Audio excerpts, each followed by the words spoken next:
راستی بو زلامی همه تو چی بیجی وگا ویا مای کو بهرا پتر زلامی و گریدایی کمالیه که پیش چاف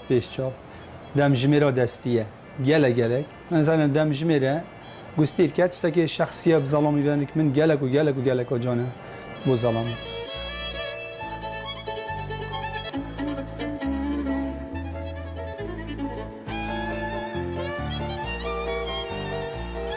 اما چوب کتا برخو تقریبا ساعت نیکوی زیکوی شکلی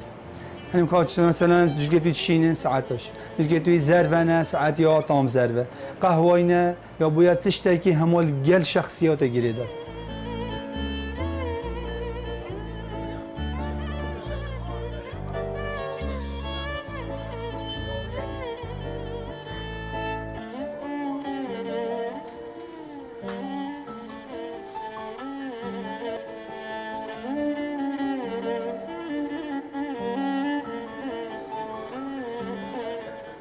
تو چه بیجی همین نوعات دیگه یا های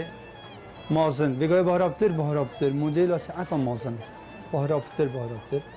یعنی بودم جمیرا بچک مازن دستی و سر رنگت قهوه‌ای و برونزی و یعنی رنگت خوصا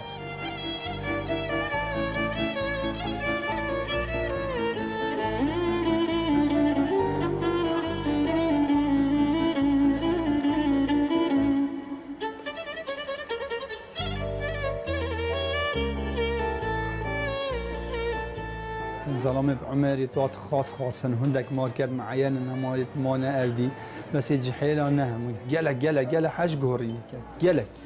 هسكت ابركيا شين بتو يا معظم بتو مثلا رنگه كدي بتن جل كي خو بدل كر هسكت ويش بدل يعني هم زيزي لجرا بار كما معاملتين حتى مال حيوانه بدل كر هم نو بجين سالانه حيوانه بهرابته و گاوه بار که سکه که آزاده تو بجی سینه تنش دبی تنش ترکی تنش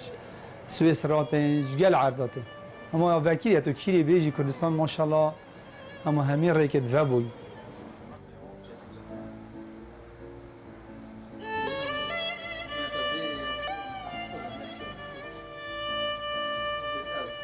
میتین تقریبا مثلا $100 یا حتی تجیبه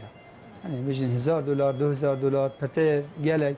بس يا ياباني احتمالا محدوده $30 دست بيت كات وحتى $300 $400 يتهين